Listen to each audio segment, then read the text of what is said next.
Every character in the Frieren series deserves their flowers for how well they're written and what they represent in terms of broader themes for the story. I want to take a look at Fern, who is often portrayed as a genius, who overcame adversity to prove herself worthy. While that is true, there's a bigger picture at play here. Fern wants to find herself by her trauma, saying this. 繊細孤児だった頃はこんなのんびりできるようになるとは思っていませんでした。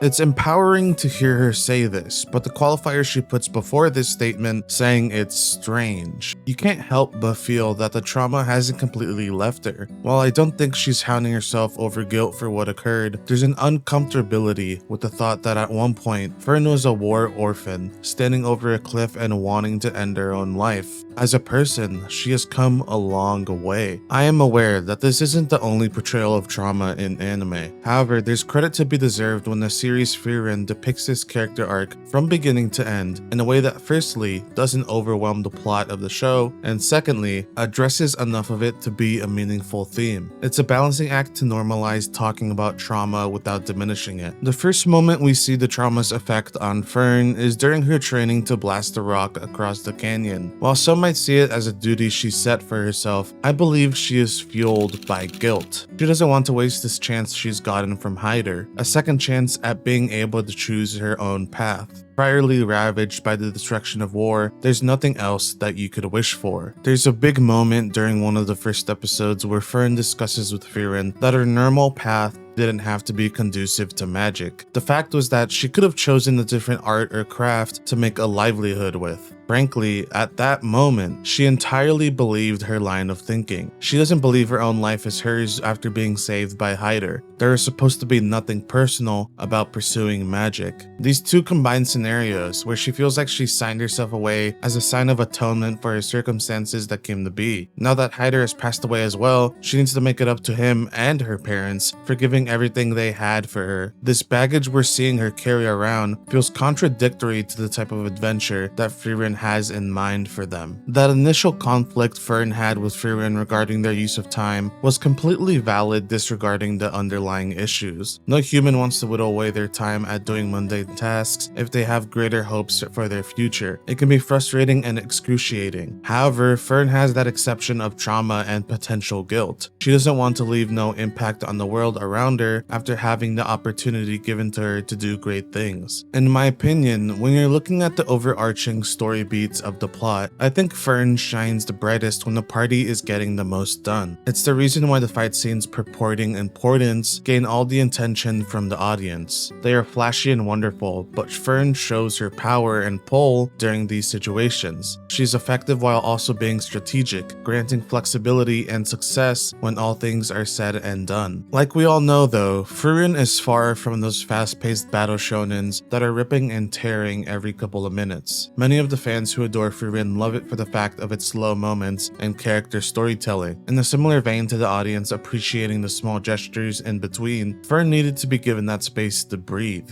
She needed that time to put her trauma to rest and to enjoy the mundane days. This is why the third episode is so important. It's played sort of comedically, with Fern following Frieren like a Looney Tunes sketch. For Fern, it appeared strange that Frieren would go out of her way to do some shopping apart from the general hall. This is funny, but it's also telling of Fern's habits and expectations being on the road now. It isn't normal for her, and rather than passing it off, she worries and is curious as both your typical teenager and pseudo caretaker of Granny Frieren. When Frieren gives the present to Fern, it is a very pleasant surprise. You can tell, especially from what she said in the most recent episodes, that Fern was not expecting to receive this typical treatment being an adventurer on the road. This isn't just in terms of occupation though. Fern has tied her occupation to her burdenful trauma, trying to make sense of what her purpose is. How can she make it up to Hyder and her parents with the change she puts out into the world? When your mind is entirely focused on that, you don't give space for birthday presents and dates out in town. So, throughout the middle of the first season, the normalization of these small moments commences. Frieren goes about her journey as she sees fit, dragging her party members along with her, whether it be facing dangerous demons or going ballroom dancing. As a diverse set of people, especially with the addition of Sign, Fern receives treatment that addresses her properly. She's talked to,